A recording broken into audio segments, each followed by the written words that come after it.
अस्सलाम वालेकुम।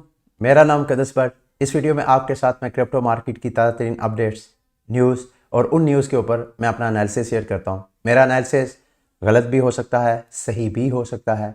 तो मेरी किसी भी इंफॉर्मेशन को आपने फाइनेंशियल एडवाइस नहीं लेना, ना ही मैं फाइनेंशियल एडवाइज़र हूँ। मैं तो खुद क्रिप्टो मार्केट के अंदर जो इन्वेस्टमेंट करता हूँ, मुझे सम टाइम प्रॉफिट होता है, सम टाइम मुझे प्रॉफिट नहीं होता, मुझे सम टाइम लॉस भी होता है। तो मेरी सारी इन्फॉर्मेशन को एज अ न्यूज़ मटेरियल आपने लेना है। आज के बुलेटिन का आगाज करूंगा मैं एक अच्छी न्यूज़ की के साथ। अमेरिका में US sentenced bitcoin seller to 1 year in jail for defrauding investors. मेरी ख्वाहिश है कि पाकिस्तान में जो एक तरह का फियर एंड डाउट क्रिएट हुआ था पिछले दिनों, जो कुछ कंपनीज ने फ्रॉड किया पाकिस्तानियों के साथ, और एफआईए में साइबर क्राइम एफआईए को रिपोर्ट्स जा रही थी कि किसी के साथ इतने करोड़ का नुकसान हुआ, किसी के साथ लाखों का नुकसान हुआ। मेरी ख्वाहिश है कि हमारी जितनी लॉ इन्फोर्समेंट एजेंसीज हैं वो भी इसी तरह की एक्टिविटी दिखाएं, वो भी इस तरह इतने ही एक्टिव हों जितना कि अमेरिका की एजेंसीज हैं। वहाँ पे एक बंदा था, उसने लोगों के साथ प्लेज किया कि आप मुझे पैसे दें, मैं आपको बिटकॉइन, ये 2018 की बात है, 2018 में लोगों से वो पैसे लेता रहा ये कह के कि आप मुझे पैसे दें, मैं मार्केट रेट से आपको बिटकॉइन सस्ता लेके दूंगा। लोग जो है लालच में आगे, साथ मजीद अपने क्लाइंट्स को अपने चुंगल में फंसाने के लिए साथ उनको ये कहता रहा कि आपने बैंक्स को इन्फॉर्म नहीं करना कि आप ये जो पेमेंट्स मुझे कर रहे हैं ये किस वजह से कर रहे हैं, क्योंकि अगर आप करेंगे तो बैंक्स आपके अकाउंट फ्रीज कर सकते हैं, फंड्स आपके जो हैं वो स्टक हो सकते हैं अकाउंट्स में। सेम यही सिचुएशन पाकिस्तान में भी है। पाकिस्तान में भी आप बैंकिंग चैनल के ज़रिए किसी भी क्रिप्टो एक्सचेंज में फंडिंग या वहाँ से विड्रॉवल नहीं ले सकते हैं। तो इसी तरह के इन्वायरमेंट में जो बुरे माइंड रखने वाले लोग हैं, वो जो मासूम लोग हैं, उनको ट्रैप करते हैं और उनको, तो खैर मुख्तसर दूसरे लफ्ज़ों में मैं कहना ये चाह रहा हूँ, अमेरिका में जेल हुई है उस बंदे को जिसने डिफ्रॉड किया है। मैं बल्कि मेरी कम्युनिटी की एक अच्छी खासी मेजॉरिटी इस ये उम्मीद रखती है हमारे पाकिस्तानी अदारों से, जिनका काम है लॉ इन्फोर्स करवाना, कि वो इस तरह के फ्रॉडस्टर जो हैं, स्कैमर जो हैं, जिनके पीछे ये पड़े हुए हैं, हम उनके साथ फुल कोऑपरेट करने के लिए एग्री हैं। जो हम जैसे इन्फ्लुएंसर्स हैं, जो लोगों को इन्फॉर्म करते हैं, जो रिपोर्टर्स हैं क्रिप्टो मार्केट के हवाले से, जो एनालाइजर्स हैं, जो एनालिस्ट हैं, वो कोऑपरेट करने के लिए तैयार हैं पब्लिक अवेयरनेस के लिए। तो हमारी ख्वाहिश ये है कि जो हमारे लॉ इन्फोर्समेंट एजेंसीज हैं वो भी इसी तरह, अगर स्कैमर्स को, हमारे यहाँ कवानीन बहुत ज़्यादा है लेकिन उनके ऊपर अमल दरामद नहीं है, अगर हमारे इदारे इसको यकीनी बना दें तो स्कैम्स को हम मिनिमाइज ज़रूर कर सकते हैं। चलें बिटकॉइन की मार्केट का एनालिसिस आज आपके साथ शेयर करते हैं। कल अगर आपने मेरा कल का बुलेटिन देखा है, जो कि मैंने लेट अपलोड किया था फॉर सर्टेन रीज़न, मैंने आपको कल बताया था कि अगर बिटकॉइन की प्राइस अगर आप नज़र डालें तो यूं ऐसे लग रहा है कि जैसे बिटकॉइन की प्राइस हायर लोज बना रही है, यानी ऊपर जा रही है फिर नीचे। हमेशा आपको, जो नए लोग हैं उनको मैं बताता चलूँ, कभी भी ऐसे नहीं होता कि मार्केट ऐसे स्ट्रेट ऊपर जाए या स्ट्रेट नीचे आए।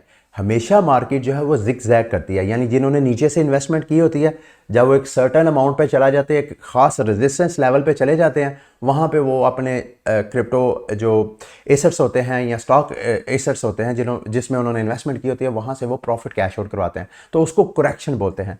मार्केट हमेशा जिग जैग एक ख़ास ट्रेंड में जाती है। अगर ऊपर का ट्रेंड है तो ऊपर भी अगर जाएगा तो ऐसे स्ट्रेट ऊपर नहीं जाएगी मार्केट, हमेशा ऐसे जिग जैग मूव होगी। तो कल के बुलेटिन में मैंने आपको बताया था कि अगर क्रिप्टो मार्केट ने अपना ट्रेंड रिवर्स कर लिया, जो कि कुछ 2-4 हफ्तों पहले एक तरह का इन्वायरमेंट बन गया था कि शायद पूरी मार्केट जो है अब शायद 6 माह, 1 साल, 2 साल शायद इसी तरह बैरिश रहे, तो ऐसा लग रहा है कि शायद ये मार्केट ने जो दोबारा रिकवरी की है, शायद मार्केट ऊपर जा रही है। तो मैंने आपको कल सजेस्ट किया था कि अगर बिटकॉइन की प्राइस जो है, ये 4 आवर चार्ट है, अगर बिटकॉइन की प्राइस नीचे आ जाती है दोबारा उसी लेवल पे 33,000 पे, तो हम ये नहीं कह सकते कि मार्केट जो है वो रिवर्स हुई है। मार्केट जो है अभी भी बैरिश इन्वायरमेंट के अंदर है, अभी भी मार्केट में बैरिश सेंटीमेंट जो है वो डोमिनेट कर रहे हैं। तो बिटकॉइन की प्राइस जब मैं वीडियो बना रहा हूँ, दोबारा ये 37,000 पे ट्रेड हो रही है। दोबारा मैं वही बात रिपीट करूंगा जो कल मैंने कहा था, अगर बिटकॉइन की ट्रेंड रिवर्सल नहीं हुई है तो उसके लिए बिटकॉइन को अपना नया जो हायर है वो बनाना पड़ेगा, जो कि तकरीबन $40,000 के करीब बनता है। और ये भी आप मत भूलिएगा कि ये वाली जो प्राइस रेंज है $39,000 से लेके तकरीबन $43,000-44,000, इस खास प्राइस रेंज में अच्छे खासे सेल ऑर्डर लगे हुए हैं। जिन लोगों ने यहाँ पे नीचे से क्रिप्टो करेंसीज बाय की हैं, बिटकॉइन बाय की है 33,000 पे, वो चाहते हैं कि यहाँ पे कैश आउट करवाना। तो इस रेजिस्टेंस लेवल को अगर बिटकॉइन ने ब्रेक करना है तो मैं बड़ा कॉन्फिडेंटली कह सकता हूँ कि शायद बेरिश मार्केट रिवर्स हो गई है। जितना मार्केट में सेल ऑफ होना था वो हो चुका है। अब मार्केट जो है आहिस्ता आहिस्ता जिगजैग बनाती बनाती ऊपर जा सकती है। अच्छा, कुछ बैड न्यूज़ भी हैं, वो मैंने आपके साथ शेयर करनी है, इस वजह से शेयर करनी है ताकि अगर आप लोग इस बात का इंतज़ार कर रहे हैं कि आप मज़ीद मार्केट नीचे डिप में जाए तो आप इन्वेस्टमेंट करें, तो ये उनके लिए एक न्यूज़ है। ये रिसोर्सेज से न्यूज़ मार्केट में फ्लोट की है। इस मार्केट की कंफर्मेशन जो है वो इतनी नहीं है, तो इस वजह से आपने इसको एक मतलब इसको आपने पूरे यकीन के साथ इसको नहीं बिलीव करना कि शायद मार्केट ऐसे ही मूव हो।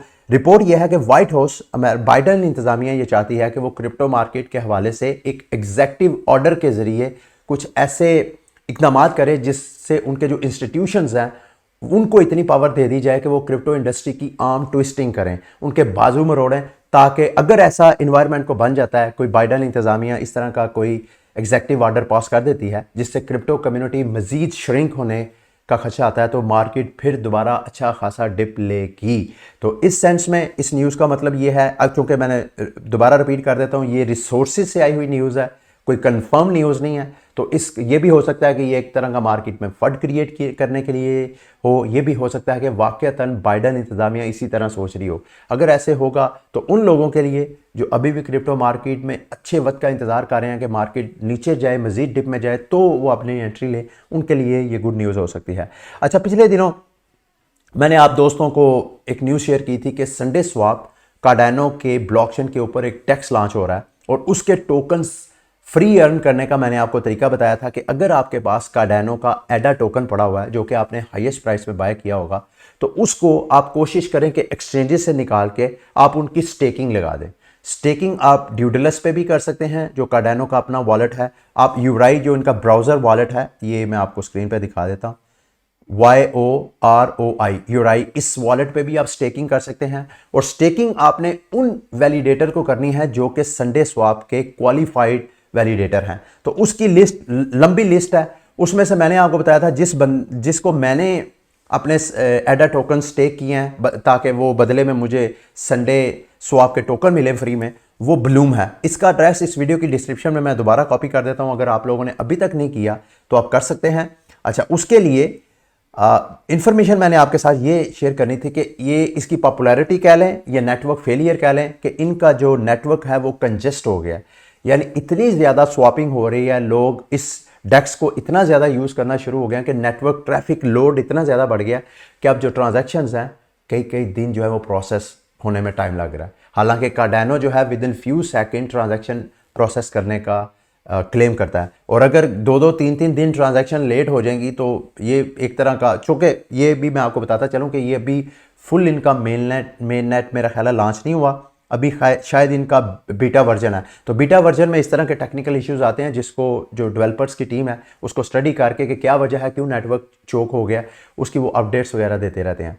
आपको ये इन्फॉर्मेशन शेयर करने का मकसद ये है कि इसके ऊपर नेटवर्क ट्रैफिक एक तो ये सिग्नल दे रही है कि इस डेस्क के ऊपर लोगों का कॉन्फिडेंस कितना है, और दूसरा ये भी आपको पता चले कि नेटवर्क जो है बेशक जितने मर्जी बड़े बड़े क्लेम करें कि हम इतने 1000 ट्रांजैक्शन पर सेकंड में कर सकते हैं, वो एट एनी टाइम उसके कंजेस्ट होने का लाजमी, यानी हर ब्लॉकचेन उसकी पॉपुलैरिटी उसके फेलियर का सबब बन सकती है। आगे आते हैं जी, आगे कुछ गुड न्यूज़ है वो मैंने आपके साथ शेयर करनी है। 8 अरब डॉलर की एक कमर्शियल बैंक है अमेरिका में, न्यूयॉर्क कमर्शियल बैंक है, उन्होंने अपने क्लाइंट्स को बिटकॉइन बाय करने, सेल आउट करने और होल्ड करने की सर्विसेज जो है वो प्रोवाइड करना शुरू की है। और उसके लिए जिस कंपनी के साथ उन्होंने कॉन्ट्रैक्ट किया है, न्यूयॉर्क डिजिटल इन्वेस्टमेंट ग्रुप है मेरा ख्याल है उनका नाम, मैं आपको यहाँ पे पढ़ के, हाँ, न्यूयॉर्क डिजिटल इन्वेस्टमेंट ग्रुप, जो कि ऑलरेडी कई बड़ी बड़ी कॉरपोरेट्स और बैंक्स को सर्विसेज प्रोवाइड कर रहे हैं। यानी वो बैंक खुद अपने क्लाइंट्स के जो बिटकॉइन है वो होल्ड नहीं करेंगे, बल्कि ये जो न्यूयॉर्क डिजिटल इन्वेस्टमेंट ग्रुप है ये इन बैंक्स को सर्विसेज प्रोवाइड करता है कि वो बैंक्स जब अपने क्लाइंट्स को इन्वेस्टमेंट करवाते हैं क्रिप्टो करेंसीज में, तो वो सारी इन्वेस्टमेंट इस ग्रुप के जरिए होती है।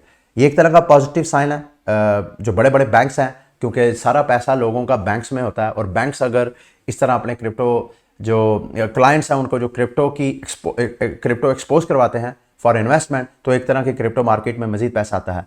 आगे मैंने आपके साथ एक और गुड न्यूज़ शेयर करनी है, वो है यूके की तरफ से, और ये मैं न्यूज़ बाद में शेयर करता हूँ, लेकिन इन सारी इन्फॉर्मेशन को खुद स्टडी करके आपके साथ शेयर करने से मुझे ये तासुर मिल रहा है कि शायद आने वाले वक्तों में ग्लोबल वर्ल्ड ऑर्डर जो है, जिसमें जो बड़े बड़े ममालिक हैं ब्लॉक्स बना के तो दुनिया को एक तरह का ग्लोबली यूनिवर्सली चलाने की कोशिश करते हैं, वो अब क्रिप्टो करेंसी तय करेगी।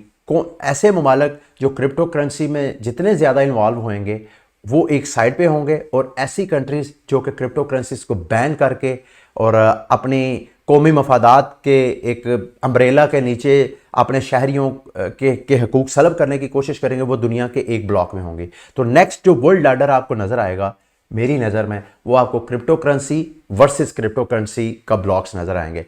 और यूके के ये मेंबर पार्लियामेंट हैं, मैट हैनकॉक इनका नाम है, इन्होंने हाउस ऑफ कॉमन में, के मेरा ख्याल है पार्लियामेंटेरियन है, वहाँ पे पार्लियामेंट में इन्होंने धुआंधार स्पीच की है, जिसमें उन्होंने कहा कि यूके को चाहिए, यानी ब्रिटेन को चाहिए कि to be the home of new innovations like fintech and cryptocurrencies done right.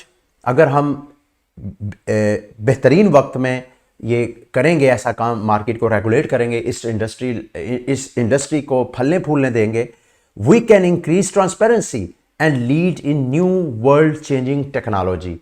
यानी ये मैं आपको कई वीडियोस में बताता आ रहा हूँ कि इस टेक्नोलॉजी से हम ट्रांसपेरेंसी मज़ीद इंक्रीज कर सकते हैं अपने गवर्नेंस स्ट्रक्चर में। तो हालांकि क्रिप्टो करेंसी के हवाले से दो मिसपरसेप्शन बहुत कॉमन है।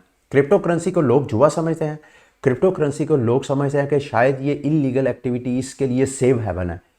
लोग ऐसा कर रहे हैं, लेकिन उन लोगों को ये नहीं पता कि जो कुछ आप ऑनलाइन कर रहे हैं वो सारे का सारा ट्रेसेबल है। कुछ एक आध क्रिप्टो करेंसीज हैं जिनका नाम मैं जानते बूझते आपको नहीं बताऊंगा, वहां पे अगर आप ट्रांजैक्शन करते हैं तो वो ट्रेसेबल नहीं है। अदरवाइज आप बिटकॉइन, ये बड़ी बड़ी जितनी टॉप क्रिप्टो करेंसीज हैं, उनमें आप किसी भी किस्म की इलीगल एक्टिविटीज़ करते हैं तो वो आप आसानी से ट्रेस हो सकते हैं। जैसे इमेजिन कि ये पाकिस्तानियों के, जिसका वीडियो के स्टार्ट में मैंने जिक्र किया, वो जिन जिन लोगों ने स्कैम किया, हमारी जो साइबर क्राइम एजेंसी है FIA की, देख लें उन तक पहुंचने की कोशिश कर रही है ना, तो वो सारी चीज़ें ट्रेसेबल हैं, और मुझे कभी उम्मीद है कि वो ट्रेस लाजमी होंगे। हमारे जो साइबर क्राइम में काम करने वाले हैं वो क्रिप्टो करेंसीज के हवाले से इतने ज़्यादा अवेयर तो नहीं है, इतने ज़्यादा उनको नॉलेज तो नहीं है, ना उनकी ट्रेनिंग है, लेकिन फिर भी जितना भी है वो लाजमी ट्रेसेबल होंगे। तो ये उन लोगों के लिए एक तरह का मैसेज है जो क्रिप्टो करेंसीज को इलीगल एक्टिविटीज़ के लिए सेव हेवन समझते हैं। और जुआ तो कतन नहीं है। अगर क्रिप्टो मार्केट जुआ है तो मेरे दोस्तों भाइयों, जितनी इन्वेस्टमेंट वाली मार्केट्स हैं, जैसे हमारे स्टॉक एक्सचेंजेस हैं, वहाँ पे भी आप एसेट्स वगैरह शेयर्स लेके इस उम्मीद के साथ बैठे होते हैं कि इनकी प्राइस अप्रिशिएट होगी तो मैं बेनिफिट उठाऊंगा। इसी तरह रियल एस्टेट है। रियल एस्टेट, आप कोई रियल एस्टेट बाय करते हैं, कोई घर बाय करते हैं, कोई शॉप बाय करते हैं, वहाँ इन्वेस्टमेंट करते हैं, तो वो भी इस उम्मीद के साथ करते हैं कि उसकी प्राइस ऊपर जाएगी। मैंने अक्सर, मेरे ऐसे बहुत से दोस्त हैं जो आज़म मार्केट लाहौर के बड़े बड़े ताजर थे, उन्होंने बहरिया टाउन की फाइलें वगैरह में अच्छी खासी करोड़ों की इन्वेस्टमेंट की और उनकी वो सारी इन्वेस्टमेंट डूब गई। तो रियल एस्टेट रिस्क जो है वो हर जगह है। तो इस वजह से आप इसको गैम्बलिंग ना समझे। अगर ये गैम्बलिंग है तो फिर हर फाइनेंशियल मार्केट को आप बड़ी आसानी से गैम्बलिंग कह सकते हैं। अच्छा जी, एप्पल स्टॉक जंप्स, क्यों उसके स्टॉक्स की प्राइसेस अप्रिशिएट हुई, जो कि इस सारे बैरिश इन्वायरमेंट में अच्छा खासा सारी मार्केट जो है वो डाउन थी, उसमें एप्पल के स्टॉक्स की भी प्राइसेस नीचे गई। क्यों जंप हुई? After CEO reveals it's investing in metaverse. So Apple भी मेटावर्स में एंट्री डाल रहा है, फेसबुक ऑलरेडी डाल चुका है, Microsoft, there are number of जो बिग जाइंट टेक कंपनीज हैं, उनको इस चीज़ का एहसास है कि मेटावर्स आने वाले वक्त में एक रियलिटी है। तो इसी वजह से मैं हर पिछले कई बुलेटिन में अगर आप देखें तो मैं टाइम टू टाइम आप सबको इन्फॉर्म करता आ रहा हूँ कि मेटावर्स प्रोजेक्ट में जहाँ कहीं अपॉर्चुनिटी मिलती है उसको आपने मिस नहीं करना। अच्छे अच्छे प्रोजेक्ट को स्टडी करके वहाँ आप इन्वेस्टमेंट करें। अच्छा, आगे बढ़ने से पहले जी, ये कल मैंने आप दोस्तों के साथ एक वीडियो शेयर की, अगर आप लोगों ने नहीं देखी, ये वो वीडियो है जिसमें मैंने आपको बताया कि मैंने ऑक्सी इन्फिनिटी का एक टोकन है, रोनन वॉलेट है उनका, उस रोनन वॉलेट का जो टोकन है रॉन, वो अभी लॉन्च नहीं हुआ था, तो उसकी जो फार्मिंग थी उसकी उन्होंने अपॉर्चुनिटी दी थी, तो मैंने टाइमली उसका फ़ायदा उठाया, तो मैंने रॉन टोकन माइन करना शुरू कर दिए। कल उन्होंने अपना उस टोकन को लाइव किया, तो जितने मैंने 481 मैंने रॉन टोकन अर्न किए थे, उसकी अगर मैं कल ही कैश आउट करवा लेता तो $1790 मुझे free of cost, free of cost, तकरीबन पाकिस्तानी रुपीज़ में ये कोई 2.5 लाख से लेके 2.25 लाख रुपए बनता है, मुझे फ्री ऑफ कॉस्ट मिला था। तो अगर आपने वो वीडियो नहीं देखी तो मैं आपको रिकमेंड करूंगा, यूट्यूब पे लिखे इल्मे आले ऑक्सी, ये ऊपर आपको नजर आ रहा है, लिखेंगे तो ये वाली वीडियो है, सारी डिटेल मैंने आपके साथ वीडियो ये शेयर की है, आप वीडियो लाजमी देखें, आपको पता चले कि ऑक्सी इन्फिनिटी के अंदर कितना पोटेंशियल है। और हाँ, आप में से मैंने ऑक्सी इन्फिनिटी में मैं लोगों को स्कॉलरशिप ऑफर करता हूँ। मेरे साथ बहुत से ऐसे स्टूडेंट्स हैं, बच्चे जो कॉलेजेस यूनिवर्सिटीज़ में पढ़ते हैं, और उनकी फ़ीस वो मेरे साथ गेम प्ले करके अर्निंग करते हैं, खुद भी 50% लेते हैं और 50% मुझे भी, चूँकि इन्वेस्टमेंट मैंने की है। तो आप अगर स्टूडेंट हैं, इस वक्त ऑक्सी इन्फिनिटी की जो ऑक्सीज की प्राइसेस हैं, जो गेम ऑक्सीज बाय करके आपने गेम प्ले करनी है, लोएस्ट है, यानी आप हार्डली 150 से $200 की अच्छी टीम बना सकते हैं। और अगर आप इस तरह करते हैं तो आपके स्कूल कॉलेजेस की फीस ये ऑक्सी की गेम आपकी निकाल सकती है। तो बिग अपॉर्चुनिटी है। कौन कौन सी गेम्स आपने बाय करनी है, दोबारा यूट्यूब पे लिखें इल्मे आलम ऑक्सी, ये 2-4 टीम मेरे एक स्कॉलर है, उसको मैंने कहा कि यार जो आप गेम प्ले कर रहे हैं और जो टीम आपके पास है उस टीम के ऊपर आप वीडियो बना के शेयर करें, ताकि जो मेरी ऑडियंस है उनको भी पता चले कि कौन कौन सी बेस्ट टीम है। तो ये वो टीम्स हैं, ये डबल बग की उसकी टीम है। अगर ये आपके पास टीम होती है तो तकरीबन ऑन एवरेज आप 300 SLP रोज अर्न कर सकते हैं। SLP की प्राइस इस वक्त डाउन है, लेकिन आने वाले वक्त में जब उसकी प्राइस अप्रिशिएट होगी तो अच्छा खासा आप मंथली जो है यहाँ से इनकम जनरेट कर सकते हैं। इसके अलावा और भी 2-4 उसकी ये देखें, ये भी देखें, ये पॉइजन टीम है। इस पॉइजन टी पे भी ऑन एवरेज आप 250 से लेके 300 SLP आसानी से अर्न कर सकते हैं। डिपेंड करता है कि आपकी लक कितनी है और आपको गेम की समझ कितनी आई है। अच्छा जी, एक और मेटावर्स से मतलब ये डॉग टेम्पल मेटावर्स था, क्रिएटर उसका, उसने कहा जी metaverse is out and microverse is in.